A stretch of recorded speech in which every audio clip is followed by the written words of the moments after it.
परमिंदर जल्दी आ। आई रसोई में थी। कोई खास बात है? क्या हो गया? ले मुंह मीठा कर, मिठाई खा। किस खुशी में? क्या हो गया बताओ ना। अरे सुनेगी ना तो तू भी खुश हो उठेगी। तो फिर बताओ ना जल्दी। अरे वो हमारी टमाटर की पूरी फसल बिक गई और वो भी अच्छे दामों में, और बयाना भी मिल गया। मुझे मूर्ख समझते हो? अभी फसल बोई भी नहीं और बिक भी गई। बना रहे हो मुझे?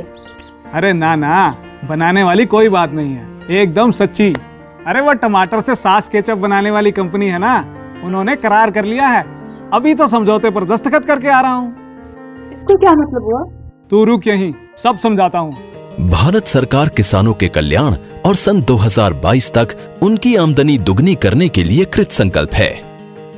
अनेक नई नीतियों और योजनाओं से किसान आत्मनिर्भर हो रहे हैं, परंतु किसानों के सामने आज भी कुछ चुनौतियां मौजूद हैं, जैसे निरंतर सिकुड़ता जोत आकार, मौसम और प्राकृतिक आपदाओं से जुड़े जोखिम, और बाजार में आकस्मिक उतार चढ़ाव।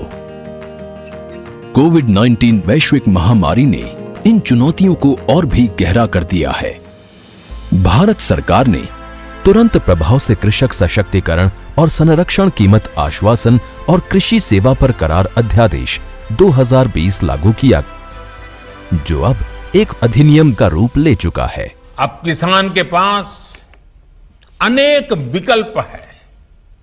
अगर वो अपने खेत में ही अपनी उपज का सौदा करना चाहे तो वो कर सकता है, या फिर सीधे वेयर हाउस से इनाम से जुड़े व्यापारियों और संस्थानों को जो भी उसको ज्यादा दाम देता है उसके साथ फसल का सौदा किसान कर सकता है। इस अधिनियम के अनुसार अब किसान उपज से खाद्य उत्पाद बनाने वाले प्रोसेसर्स, व्यावसायिक कंपनियों, थोक और फुटकर विक्रेताओं और निर्यातकों आदि से कृषि उपज की बिक्री के लिए सीधे करार या व्यावसायिक समझौता कर सकेंगे। ये करार फसल की बुआई से पहले भी हो सकता है।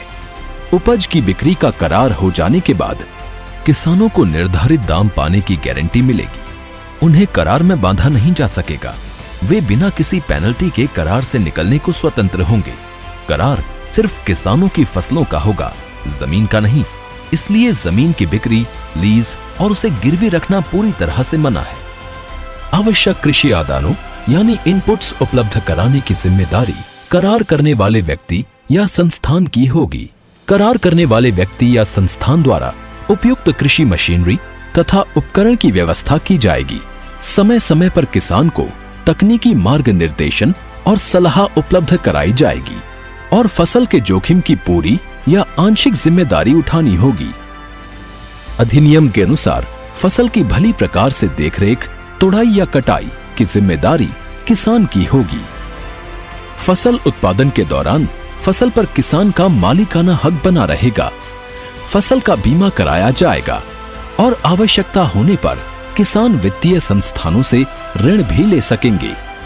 इस अधिनियम से कृषि उपज की गुणवत्ता में सुधार होगा, जिससे उत्पाद भी उन्नत स्तर के बनाए जा सकेंगे, जो विश्व बाजार के मानकों पर खरे उतरेंगे।